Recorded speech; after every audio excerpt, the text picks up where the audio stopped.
Hi guys, मेरा नाम है जतन अग्रवाल। आप जुड़ चुके हैं the bull of the last street channel के साथ और चार्ट ऑफ द वीक की एक नई वीडियो में आप लोग का स्वागत है। Yes, it's not a proper video charts वार्ट्स के साथ। क्यों?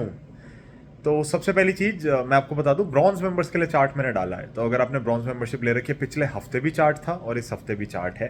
तो मुझे क्योंकि मार्केट में रिकवरी दिख रही है, but again again I am telling you कि इसको ढंग से दिखाने दो कि अभी ऊपर जा रहा है। एंड आपको ना बहुत लिमिटेड जगहों पे काम करना है अभी, क्योंकि वॉलिटिलिटी बढ़ी हुई है ना। तो आप दो जगहों पे फोकस करें, वो स्टॉक्स जो बहुत ज़्यादा बीट एंड डाउन है। जैसे कि कुछ शेयर्स हमने बात करी थी 200 वीकली मूविंग एवरेज पे आके खड़े हुए हैं, राइट। तो उनमें चाहे इन्फो एज हो गया, लालपत हो गया। Again it's not a buying recommendation straight away, मैं पहले ही बता दूं। तो ऐसे स्टॉक्स में आप नज़र बनाए रख सकते हैं। जुबिलेंट फूड वर्क्स हो गया, राइट। और भी बहुत सारे शेयर्स होंगे मेरी जो अभी दिमाग में है वो मैं आपको बता रहा हूँ। नेक्स्ट आपको वहां पे ध्यान देना है जो शेयर्स गिर नहीं रहे हैं। तो केपेक्स पावर साइड पे ऐसे कई सारे शेयर्स हैं जो हमें बहुत अच्छे लग रहे हैं। इसके अलावा कहीं ना कहीं banking sector looks very very good. और अगर मार्केट चलेगी, मुझे लगता है banks will have to perform, they will have to do something. इतने टाइम से कुछ भी नहीं किया है, स्पेशली HDFC कोटक ने कुछ भी नहीं किया। ICICI और SBI में फिर भी चाल बनी है। Out of these 4 banks, I would suggest कि आप 2 3 4 ही चाहे चुन लें अपने पोर्टफोलियो के लिए। अगेन नॉट अ रिकमेंडेशन वैसे, बट जो मैं कर रहा हूँ, जिस बेसिस पे हम काम कर रहे हैं, वो मैं कहीं ना कहीं आपको गाइडेंस देने की कोशिश कर रहा हूँ उसमें। बाकी बैंक्स भी ठीक है, ऐसा नहीं है कि खराब है या कुछ है, बट मेरे को बैंकिंग में थोड़ा रहता है कंफर्ट बड़े बैंक्स के साथ। एंड HDFC कोटक ने तो कोई परफॉर्मेंस ही नहीं दी है। सो मुझे लग रहा है कि अब थोड़ी इनको भरपाई करनी चाहिए कहीं ना कहीं। Auto sector also looks good. काफ़ी टाइम से करेक्शन चल रही है ऑटो सेक्टर के अंदर, चिप शॉर्टेज है, ये है वो है, बट कहीं ना कहीं हमें कुछ कुछ कंपनीज अच्छी लग रही हैं। Auto auto ancillary tyre stocks में कहीं ना कहीं आप ध्यान दे सकते हैं। कुछ कुछ पॉकेट्स हैं जिन पे आपकी नज़र रहेगी, राइट। फर्टिलाइजर, केमिकल्स, ये सब। जबरदस्ती जंप इन बिल्कुल भी ना करें, ट्रेडिंग जबरदस्ती की बिल्कुल भी ना करें। यहाँ पे काम लिमिटेड करें थोड़ा। बट मेरे को लग रहा है कि जिस तरीके से लास्ट 2 दिन में स्टॉक्स ने अपने क्रूशियल लेवल संभालने की कोशिश करी है, जो उन्होंने ब्रेक डाउन कर दिए थे, कहीं ना कहीं मुझे लग रहा है कि शायद करेक्शन बस खत्म है। I have personally deployed my capital. मैं जबरदस्ती अब कैश लेके नहीं बैठा हुआ, I am fully in again. और यू नो मतलब I am somehow not much worried about the markets. मुझे लग रहा है कि जो करना था वो कर चुकी है मार्केट। बट स्टिल मैं ये नहीं कहूँगा कि ऑल गन्स ब्लेजिंग आप जाएं पोर्टफोलियो के लिए और मतलब बिल्कुल आप भूल जाएं अपना रिस्क मैनेजमेंट वगैरह। वो मुझे नहीं जम रही बात। टेक IT साइड पे अभी भी करेक्शन की सिवियरिटी मुझे थोड़ी ज़्यादा लग रही है as compare to rest of the market. और हो सकता है कि ये थोड़ी सिवियरिटी बढ़ी रहे। प्राइस वाइज हो सकता है हम ना टूटें, क्योंकि प्राइस करेक्शन दे दिए, हो सकता है टाइम वाइज करेक्शन देते रहें। तो वो देखना पड़ेगा हमें। But chart of the week में मेन तात्पर्य बात का यही है इस बारी कि थोड़ा संभल के काम करना है। कुछ सेक्टर्स, कुछ पॉकेट्स में नज़र बनाए रखें, राइट। कुछ शेयर्स में नज़र बनाए रखें, उस साइड पे ध्यान दें। अगर आपको लगे कि मार्केट ऊपर जाएगी and you agree with the view कि कहीं ना कहीं इसमें बुलिशनेस है, तो फिर आप वहाँ पे बाइंग करने की सोच सकते हैं। अदरवाइज नीचे के लेवल्स तो यार पूरी दुनिया ही कह रही है बाइंगे, तो वो मुझे नहीं लग रहा कि होगा, right. And the more I am speaking with people, the more I am realising how much fear there is in the market. जितना ज़्यादा फियर होता है वो तो मतलब बेसिकली होता क्या है कि बुल मार्केट आपकी कब खत्म होती है? जब सब कुछ बड़ा हंकी डोरी होता है, रोजी रोजी सा होता है ना, सब कुछ बहुत अच्छा लग रहा है, वायलिन बज रहे हैं आपके, आप प्यार में हो, ये वो। तब जाके बुल मार्केट खत्म होती है। वो सिचुएशन नहीं है। रशिया यूक्रेन की जब बात चल रही थी, तब भी कहीं ना कहीं एक झटका आया मार्केट में, फिर एक झटका आया मार्केट में, फिर अब जो ये रिसेंट आया है फेड के एक्शन की वजह से कह लो, या मैं पर्सनली कहता हूँ कि US has got the weakest president right now in the history, in the recent history at least, right. And मेरे ख्याल से बहुत लोग और आपको ये कह रहे होंगे। बट हमारा मेन डिस्कशन यही रहता है कि US is now losing its grip as the global number 1। और वो कहीं ना कहीं डोमिनेंस जाती हुई ना दिख रही है, और थोड़ा बौखलाए हुए हैं सब लोग। तो अपना देश तो संभालता नहीं है, दूसरों को संभालने आप आ जाते हो। तो वो बहुत सारी चीज़ें जो मुझे लग रहा है कहीं ना कहीं हर्ट कर रही हैं।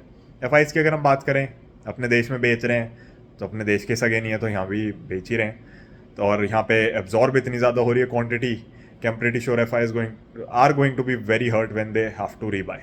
क्योंकि जिन लेवल्स पे बेच रहे हैं, अब तो बिकवाली बनती नहीं है, to be very very honest. मेरे ख्याल से करेक्शन बहुत पहले ओवर हो जानी चाहिए थी। That is the reason I never cut down on my major investments. Yes, some of them took beating, some of them went down further than expectation, but मेरे को लग रहा है कि कहीं ना कहीं बहुत ओवरडन है। कई सारे स्टॉक्स हम चेक कर रहे थे, RSI इतनी सस्ती हो चुकी है कि आपको यकीन नहीं होगा। So there are multiple signs that are telling me कि करेक्शन ख़त्म हो जानी चाहिए। होती है नहीं होती देखेंगे, क्योंकि यहाँ से अगर बेयर मार्केट आएगी ना, तो बेयर मार्केट्स ना लंबी होती हैं, झटके से प्राइस नहीं तोड़ती। आपने देखा होगा जब 2008-9 की बेयर मार्केट थी तो टाइम वाइज करेक्शन भी थी, प्राइस वाइज करेक्शन भी थी, दोनों थी। यहाँ पे सिर्फ प्राइस वाइज करेक्शन, आपको ध्यान होगा मार्च 2020 में सिर्फ प्राइस वाइज करेक्शन। तो कहीं ना कहीं ये ना उस हिसाब से बेयर मार्केट्स पर नहीं होती। इसको लेकर तेज़ी से ऊपर जाना चाहिए। हम स्टिल इन दैट कैंप। कब लेकर जाएगा, क्या करेगा, वो इसकी मर्जी है। ज़बरदस्ती इसलिए मैं कह रहा हूँ काम ना करें, बिकॉज बहुत क्लिफ हैंगर पे छोड़ा हुआ है मार्केट ने।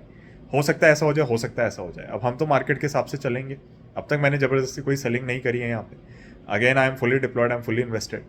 ट्रेडिंग ऑलमोस्ट नील बराबर चल रही है इस समय। By particularly trade in the cash market buying side पे, तो बाइंग साइड पे ऐसा कुछ दिख नहीं रहा हमें, राइट। बट इन्वेस्टमेंट्स के लिए I am almost fully deployed, नहीं ऑलमोस्ट क्या, फुल्ली डिप्लॉयड ही हूँ, कुछ ऐसा बचा ही नहीं है हाथ में। So I am bullish, I am positive. Channel का नाम ही the bull of the last street है, the bear of the last street नहीं है। तो कहीं ना कहीं मेरा बायस कह सकते हैं वहाँ पे। बट मैंने ऑप्टिमिस्टिक होकर ही पैसा कमाया मार्केट में। So I remain optimistic and bullish. I am buying, I have bought. मेरे पास कुछ अब ऐसा है नहीं कुछ एक्स्ट्रा कि आई डिप्लॉय और ज़्यादा 1000-2000 पॉइंट यहाँ से निफ्टी चला जाए। मेरे को नहीं लग रहा जाएगा। मेरे को नहीं लग रहा मैं जो शेयर्स खरीद रहा हूँ वो नीचे जाएंगे। Lot of them are up. अगर आप देखेंगे कुछ टाइम में जो हमने रिसेंट बाइंग करी है, तो 2-3 दिन के बाउंस की वजह से उनमें अच्छी खासी मूवमेंट बन गई है। कुछ 15% ऊपर है, कुछ 10% ऊपर है, कुछ 20%। तो साल भर में आती है इतनी रिटर्न और 2-2 दिन में आ गई। बट वही है कि वो पोर्टफोलियो का पार्ट है, कहीं ना कहीं तो चलता रहता है, तो उसमें हम ध्यान नहीं देते ज़्यादा। और रिटर्न्स गई भी है मार्केट में, तो ऐसी बात नहीं है कि लास्ट के 2 दिन की रिटर्न्स देख के हम बहुत खुश हो रहे हैं। So in conclusion, I am staying invested, I am confident. मेरे को बेयर मार्केट लंबी नहीं लग रही। अच्छा, लंबी बेयर मार्केट आएगी तो क्या होगा? मतलब लेट से साल भर की बेयर मार्केट आती है, 6 महीने की, लेट से 1.5 साल की बेयर मार्केट आती है, वो देखेंगे जब आएगी। It would be a wonderful time to buy, क्योंकि आप खरीदोगे क्या? और एसेट्स कौन से आपके पास खरीदने को? आप रियल एस्टेट ले सकते हो, वेरी हाई टिकट प्राइस, सब लोग नहीं अफोर्ड कर सकते। आप गोल्ड ले सकते हो, instrument for savings, not for investment, right. Being financial adviser at moneycraft, our firm is registered with SEBI, we are investment advisers. हम सबको ये समझाते हैं कि गोल्ड आपकी सेविंग्स है, इन्वेस्टमेंट्स नहीं है। तो आप वो एग्जैक्टली नहीं ले सकते। क्रिप्टो करेंसीज स्टिल स्पेक्यूलेटिव, कोई क्लैरिटी नहीं गवर्नमेंट की तरफ से, तो वो नहीं खरीद सकते। तो बचता क्या आपके पास लेने को? बॉन्ड और डेट में जाके तो 6-7% ही मिलेगा, FD में मिल ही नहीं रहा है, FD तो इन्फ्लेशन बीट नहीं कर रही, तो बचता ही इक्विटी है। तो पैसा तो यहाँ पे आएगा। ग्लोबली भी लोग पैसा कहाँ डालेंगे? You can't go to Russia, you can't go to China, you can't go to Hong Kong. Europe में आप देखोगे तो मेरे ख्याल से 3 बड़ी इकनॉमीज़ हैं, जर्मनी, फ्रांस एंड UK। बाकी यूरोप की हालत बहुत ख़राब है, लोगों को लगता नहीं है। बट वंस यू रियलाइज कि कितनी अनएम्प्लॉयमेंट है, कितनी ग्लोबल फाइनेंशियल क्राइसिस के बाद रिकवरी नहीं आई है उन कंट्रीज़ में, स्पेन हो गया, पोर्चुगल हो गया, इटली हो गया, ग्रीस हो गया, डिफ़ॉल्ट्स ही डिफ़ॉल्ट्स और बहुत दिक्कतें हैं, राइट।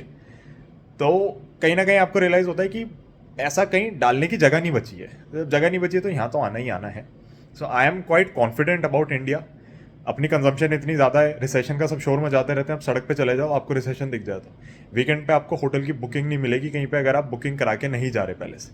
आप सोचो ना, मैं यहाँ चला जाऊँ, वहाँ चला जाऊँ, कहीं जगह नहीं है। वीकेंड पे मूवी की टिकट नहीं मिलेगी, गाड़ियों पे इतनी लंबी वेटिंग है कि आपकी पसंद की गाड़ी आपको मिलेगी नहीं। तो मेरे को तो नहीं समझ आ रहा कौन सा रिसेशन है यहाँ पे। येस, इन्फ्लेशन है, इन्फ्लेशन को मैं डिनाई नहीं कर रहा, बट सप्लाई साइड का इन्फ्लेशन है, डिमांड साइड का इन्फ्लेशन नहीं है। और मैं बार बार ये चीज़ कह चुका हूँ, इस पर वीडियो भी हम बना चुके हैं। तो वो धीरे धीरे ईज ऑफ हो जाएगा। So I am bullish, I remain invested. I might be wrong, मैं गलत हुआ तो फिर उस हिसाब से हम काम कर लेंगे मार्केट में। शॉर्ट करके भी पैसा बनता है यहाँ पे, राइट। तो अगर मेरे को लगा कि यार यहाँ से मार्केट में बहुत नीचे जाना है तो निफ्टी बेच देंगे। डेरिवेटिव्स में सब लोग कर सकते हैं काम, तो उसमें कोई परेशान होने वाली बात नहीं है। बट द थिंग इज, मेरा मैक्रो व्यू ये कहता है, मेरे को यहाँ पे घबराहट नहीं हो रही, स्पेशली इन लेवल्स पे। Specially when I am seeing the stocks कि यार ये कोशिश कर रहे हैं ऊपर आने की। सो आई रिमेन इन्वेस्टेड, मेरे को कोई दिक्कत नहीं है। ब्रॉन्ज मेंबर्स आप लोगों के लिए चार्ट आ चुका है, बाकी अगले हफ्ते बात करेंगे। नेक्स्ट वीक मेरा पेपर रीशेड्यूल हुआ है, so I need to give that, और उसके हिसाब से ही हम यहाँ पे काम वाम करते रहेंगे। So that is it, I see you on Monday ही बात करते हैं, और मैं आपको अपडेट दे दूंगा जो भी स्टॉक मार्केट का रहेगा। थैंक यू, बाय बाय, जय हिंद।